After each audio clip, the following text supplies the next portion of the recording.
for it. So, say like a backpack, what we do is the leg straps first. So if we go with the right one, you've got a leg strap there on your right hand side. Yeah. Put it behind. That's it. You can adjust it, and it clips straight in that pinch there. Yeah.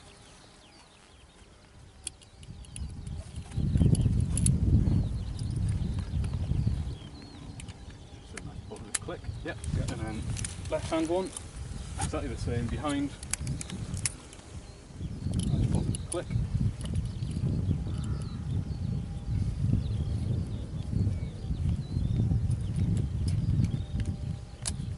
Go, yeah, and you tighten the bits. Should be nice and tight so it doesn't fall out of it. Doesn't have to stop your circulation. I would rather match it all over than that's a shirt. Okay, that makes it comfortable. Yeah. Now let's put the chest right side. Go straight across. Exactly the same type of clip.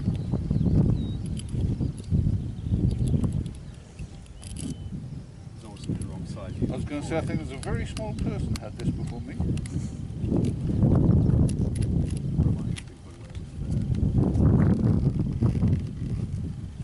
Alright, nice Yeah. and comfortable? Okay, brilliant. Right. So, in the unlikely event we have to use them, which don't get me wrong, it's organising, we have to use them, we're not going to, okay? It'll become very obvious that we need to leave the glide. Okay? In the event that happens, I'll make the canopy disappear, the perspex bit will have gone. Okay? The first thing you're going to do is get rid of the harness, which is a 5-point. We'll show you that once you're in. Quarter turn on that harness, which will be in your chest, and we'll show you that once you're sat in. That will make all the straps fall away. Okay?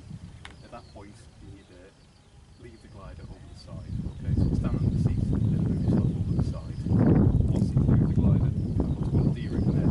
Yeah, we're not going to do this obviously. D-ring in the right hand. You pull it as far away down from the as possible. It's an emergency parachute. It's not one of these fancy ones that you go flipping around the sky and stunting in. It's a circular cavity emergency parachute. You're along for the ride, but it's designed to get you on the ground safely. Yeah. As I say, okay. Side to side on the stick controls the ailerons, which controls this on the edge of the wing. And we use that to control what's called roll. So that's the glider moving in this sort of plane. Okay. So same with the right. Okay. Now we'll push them a bit out of your way, but you've got rudder pedals. And that controls what's called roll.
And I'm going to steer with my feet, keep the wings level with a stick. It's a little bit bumpy on the ground, and we're just going to stay nice and steady behind the tug.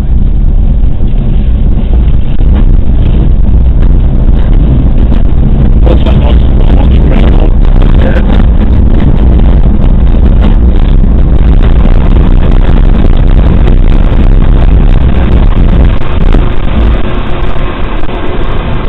Just off the ground.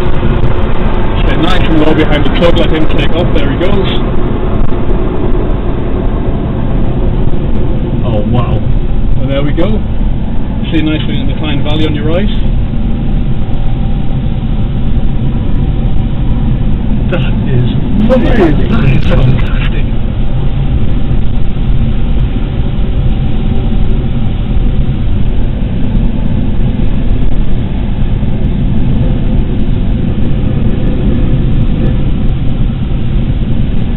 So it normally takes us about 5, 6, 7 minutes to get to the height where we're releasing the rope. In the meantime, we just enjoy the float around, have a look at the view. We used to have a different aircraft that towed us up, a bit more powerful, so it didn't used to take as long, but as is the way with the world, it was too expensive to run that big old engine. Yeah. So we've got a nice efficient one in front, but it's just not quite got as much grunt. But not as much power. But the accountants love it. Ships the fuel. The old one used to use about 1.5 gallons of fuel per tow. That one used about 1.5 litres. That is a massive difference. So yeah, it's an accountant's dream. Yeah, I bet it is.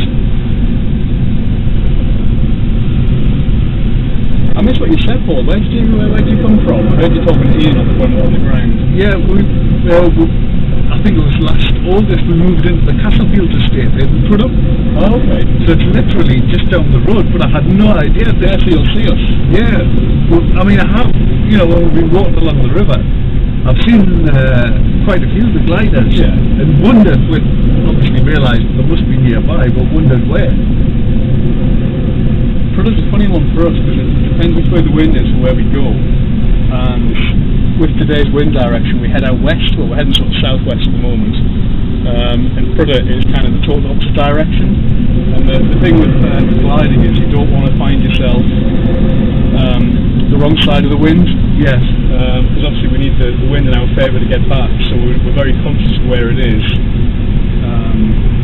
So we might not be able to get over Prudhoe today. I don't really care where we go. This is incredible. Oh, well, that suits me. Just at your sort of 2 o'clock-ish, we've got the Derwent Reservoir. Just turned away from there typically. Oh yeah. That sounds quite a nice spot. That would be lovely to fly over, actually, wouldn't it? You know how this experience came about? Go on then. We were actually walking along the river and I spotted the glider. And it was just after we moved in, actually, last year. And I spotted the glider and I just made an off-the-cuff comment to my wife and I said, I would love to try that. I made the mistake of mentioning it. Completely forgot about it, and then at Christmas she handed us an envelope with Excellent. the experience, and I was like,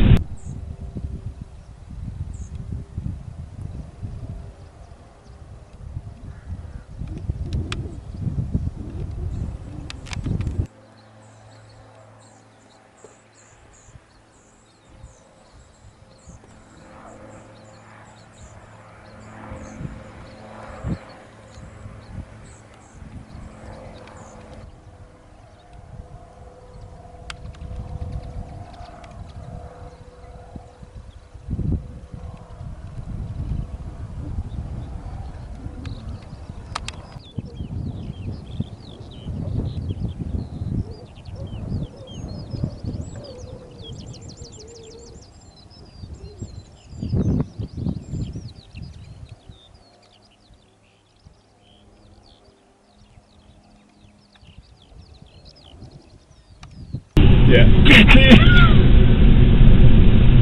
It's always the same though, isn't it? Then the months while on, you think, oh God, when can I use this? And well, that's it. I mean, she actually reminded it, and I was like, oh, right, I'm going to book it now. a bit bouncy there. Strange sort of day. The sky's quite boisterous in some places and calm in others.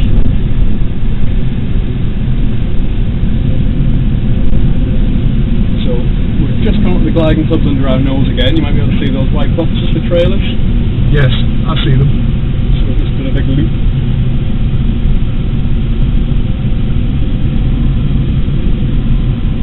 Yeah, strange sort of a day. All the guys got their gliders out of those trailers when it rained. Nothing frustrates a glider pilot more than rain. Yeah. Watching all those sad faces. Does it affect the handling of the glider much? It doesn't affect the handling, it affects the performance. I see. if you imagine you've got water droplets on the wing, if you look at the wings, they're very smooth surfaces, and the airflow moves very efficiently over them. It sounds extreme, if you've got a water droplet on there, it makes it a rough surface. The airflow doesn't flow over the wings so much, and it doesn't generate the lift it should. So the performance is degraded quite a lot. I see. And we don't fly. Well, sometimes we have no option but to come back in it, but we'd never launch in the rain. No. I mean, it's safe enough to get home with a bit extra speed, but there's no benefit to launching into it. You wouldn't do it. It's so quiet. It's a strange thing. There's a lot of people that we fly with that have done a similar experience thing with powered aircraft. Yes. And you've got the headset on, and it's the engine, and it's a different experience altogether. I mean, to be honest, I spent half my life in the tow plane, and it's pleasant to get back into a glider after that. Yeah.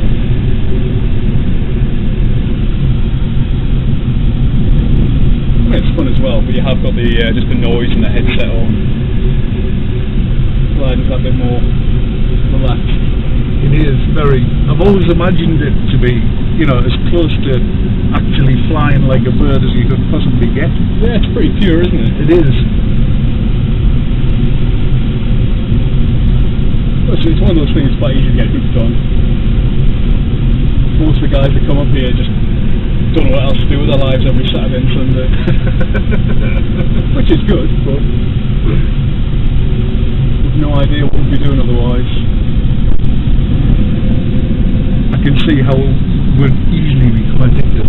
Yeah. I mean, don't get me wrong, it can be a frustrating game as well when the weather doesn't do what you expect, but by and large it's a great thing to do. Right, Paul, so at the moment we're currently about 2,300, so there's a couple of hundred feet and we'll release. And like I said, we use that yellow handle. Yeah. A bit of a click when we come off.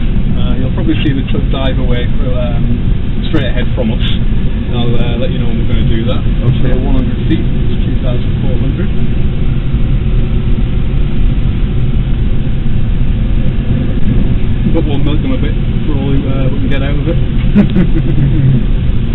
Right, so that's 2.5, so I'm just going to lift the nose gently, and 3, 2, 1, click. So we tug away, and that's just flying on our own.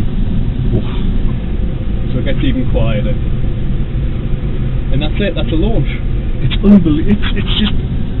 It's hard to imagine that we are actually just floating in the air, completely powerless.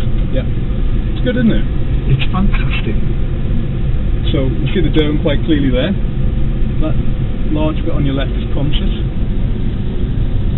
That big build-up area, you can see the industrial units on it. Yeah. And most of our playing out is done in this area, just to the west of the field. And that's what we do. So what we'll do, Paul, I'll have a bit of a chat about how the glider works. Yeah. So if you remember, I talked about what we use the stick for. If you want to just put your hand on the stick, and we'll do what's called follow me through. So Yeah. I'll fly the glider and you can just feel what we're doing. So if I want to build up the speed, I'm going to push the stick forward, like that, and then level out again. The airflow noise will get more, and if you look at the bottom left instrument, you can see at 50 knots, Yeah. a bit more, 60 knots. And the opposite is true, so if you ease back on the stick, the nose comes up, the noise gets less, and the speed comes down. Okay, so just essentially managing energy there to control our speed. Yeah. And 40 to 45 knots is a nice speed to fly around at. So, fancy a go? Yeah, definitely. Yeah, okay, so right hand on the stick, and just a gentle nose forward, bit of forward pressure on the stick, a little bit more. That's it, you see the speed building to 50, a little bit more if you want. That's actually a really gentle touch, you don't have to push. I'm just going to put a little bit of control to keep us level, but you're still doing it. And then you want to bring it back up. That's it. And I'll just nose us over there before we get a bit too slow. So you see straight away how sensitive the glider is. It really is. Okay, so what we'll do next, we'll do a turn. Okay. So one of the most important things in any kind of flying is look out. So we'll always have our head outside the cockpit, looking around, making sure there's nothing else that we're going to get. Good look around. I'm going to do a turn to the right. So So nothing to our right, I'm going to look back over the nose, and I'm going to move the stick to the right. Stick back in the centre, speed constant, and the glider just sits very comfortably. The glider can fly better than any of us can. Okay, and I'm going to roll left again and level the wings, keeping the speed about 45, just like that. Okay, so should we do one at the left? Do you want to put your hand on the stick and we'll do exactly the same but to the left? So, Okay. nice good look around, looks clear to me. We'll look back over the nose, stick to the left, and then back into the centre. The glider's nice and balanced, perfectly comfortable, happy with what it's doing. And I'm going to roll out point level with the reservoir. Okay? Yep. So still looking around, just coming into view now, opposite input, and level us out again. It's incredible at how easily it turns. Yep. Believe it or not, this isn't really as sensitive as a glider might be. There's a single seat that our fly is far more sensitive than that. I mean, it's built for performance, Yeah. whereas it's very much a training machine. Yeah. Okay, so you fancy a go? Yeah, definitely. Okay, so as you say, right hand on the stick, but most important, have a good look around. So I'm pretty happy there. And we'll look straight over the nose, and let's go to the right. So a gentle stick movement to the right. There we go, level the stick.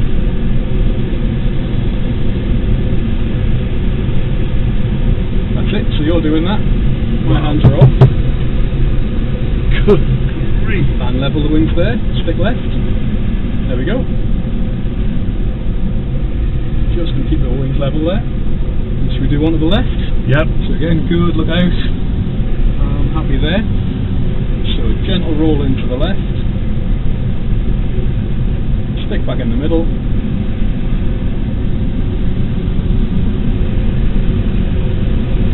And you see what's happening there? We're actually building some speed, which is not a problem. But you see how the nose up, nose down works. Yeah.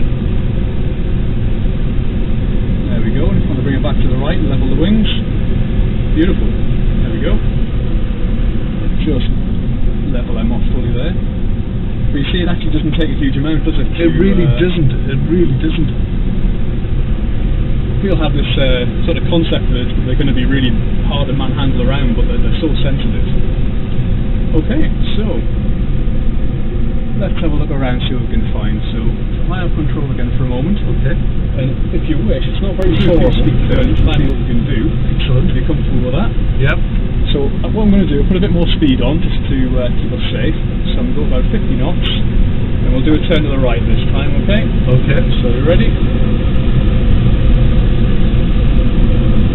Oh, wow. Level the wings there. That feeling is incredible. Yep. You get a bit of negative G there when it comes round, don't you? You do. And should we do another one to the left? Yeah. So again, keep the speed on, good look out, and then we're going to break straight into the turn.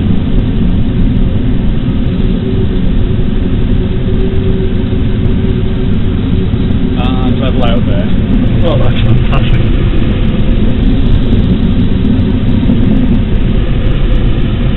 Just leave the speed off, keep us flying efficiently.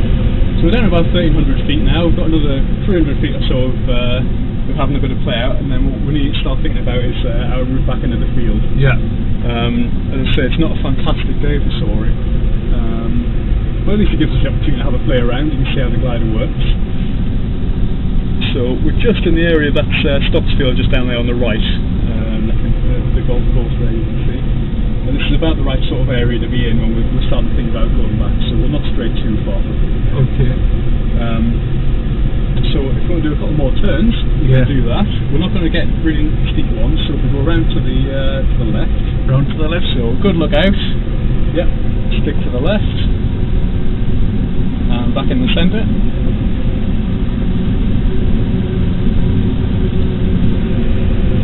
Just keep her coming round. That's it. Nice.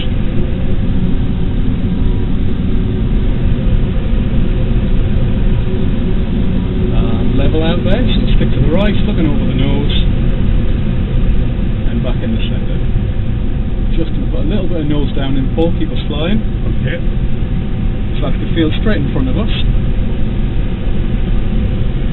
So what I'm going to do, we are getting the right height where we need to start thinking about going back. Okay. So I'm going to take control. Okay. Okay, so bring us round to the left. So we're 1,000 feet now, and we start thinking about our circuit. So what we do is we look at it there now. We're going to fly to the left of the field. We fly a set pattern around it, and the reason for that, it keeps it standard, and it means people know what we're expected to do, and everybody follows the same route, and that keeps it nice and safe for everybody. So we're 900 feet now, and I'm going to do a 180 to the right, and that'll put us about down into the airfield. Okay. Okay, so nice look out, round to the right.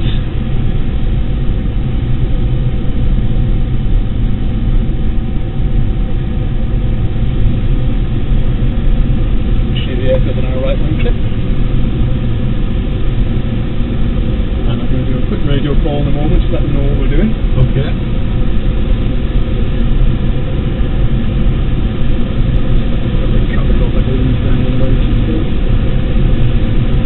Okay, so a few things to think about when we're on downwind leg. First, the main thing is the undercarriage. It's fixed in this glider, it's somehow retractable, so it's always a good idea to make sure your wheels down before you land.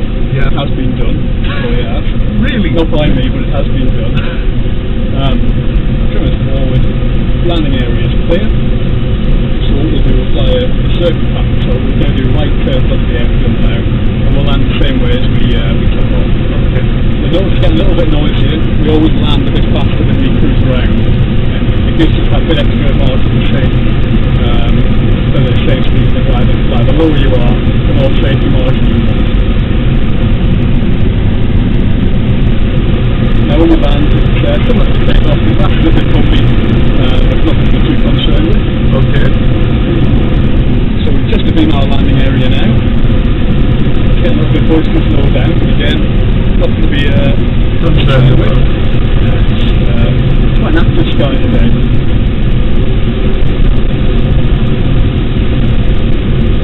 So I'd love to land in just the same area we took off. That's 500 feet now.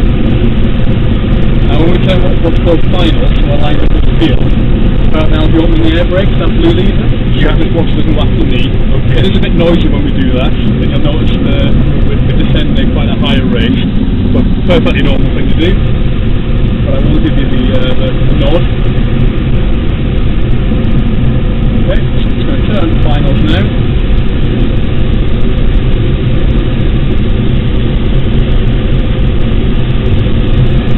Okay, so I'm going to pull the air brake, 3, 2, 1. Okay, so if you look at the wings, you'll see those paddles are out on the wing, and as we talked about, that's effectively spoiling the efficiency of it. Of the wing, yeah. Of the You can see the rate we're coming down. Now what we'll do close to the ground, I'll raise the nose so we fly sort of parallel to the ground, making a nice gentle touch down.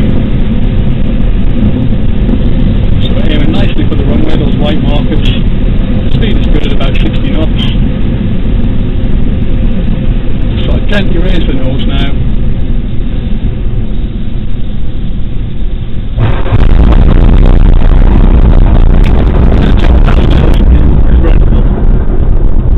Air brakes still out, we're still flying. Wings are level. Air brakes away, and one of the wings will fall. Eventually. There we go. There we go. That was absolutely incredible. Thank you Excellent. very much. Glad you enjoyed it. Happy days. And you even managed to miss the rain. Yes. Which is more than I managed earlier on, so all impressive stuff. Right, so what I'll do, Paul, open the lid.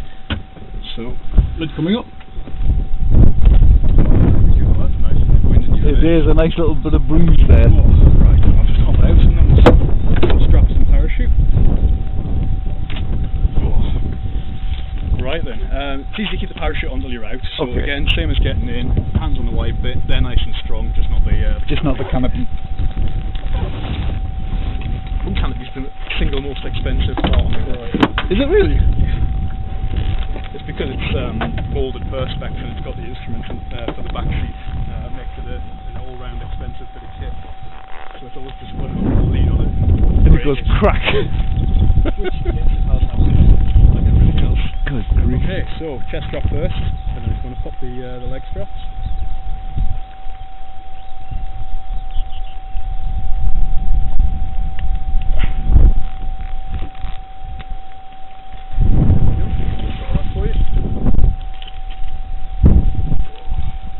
That was magic. Absolutely magic.